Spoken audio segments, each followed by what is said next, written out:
I never imagined I'd end up suing my own HOA president.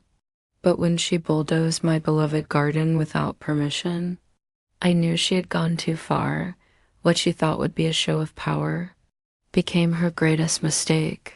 Before we dive into this story, make sure you're subscribed and have notifications turned on so you never miss a tale of justice. And hey, where in the world are you listening from today? Let me know in the comments. Slight upbeat shift. All right, let's get into it. It's strange, looking back now, to think about the day I first realized my garden was gone.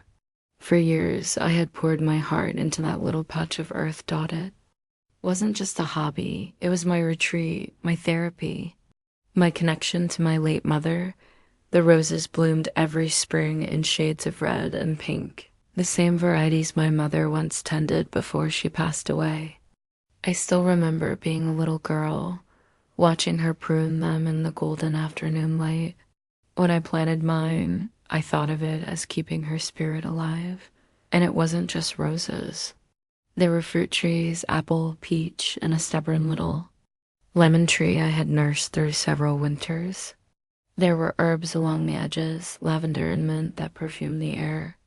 Stone pathways I laid by hand, one weekend after another, until the whole place felt like a secret garden tucked away in the middle of suburbia.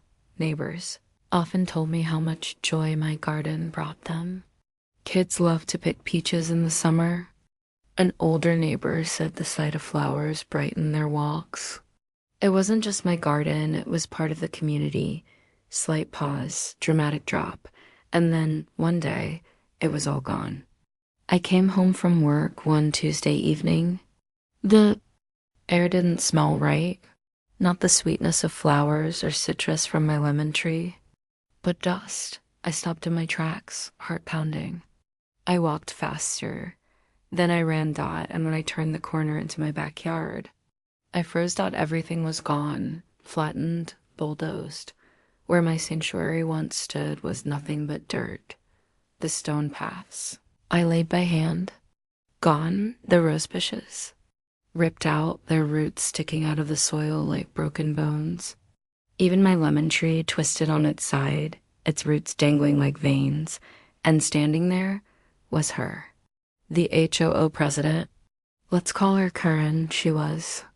Watching the crew pack up, clipboard in hand, smirking like she had accomplished something grand, mocking tone. I had it taken care of. Your garden violated the rules. Then, without a shred of remorse, she turned on her heels and walked away. Pause, emotional. I crouched down.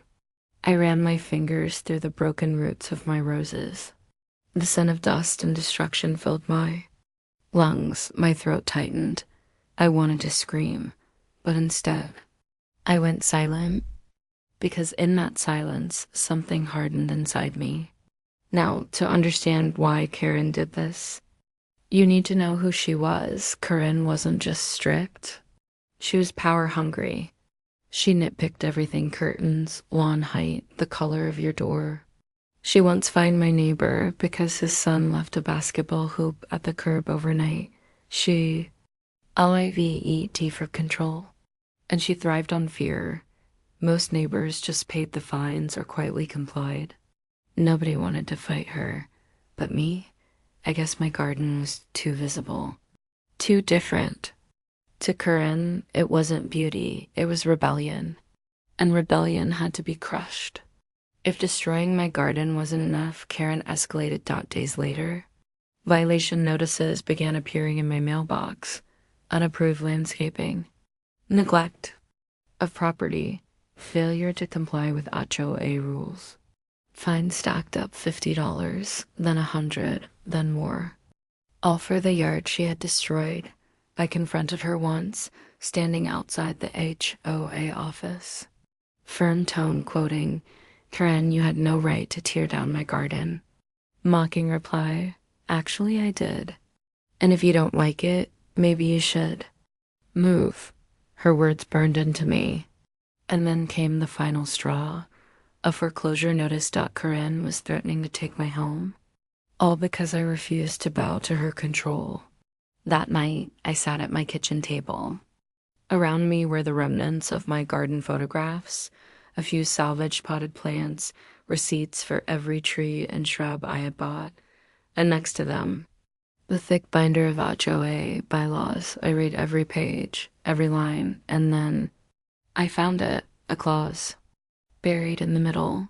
No demolition or removal of landscaping may occur without a board vote and written notice to the homeowner. Corinne hadn't just been cruel. She had broken her own rules, short pause, resolute, and at that moment, I made my decision. I was going to fight. For weeks, I gathered evidence. I printed every receipt for my garden supplies.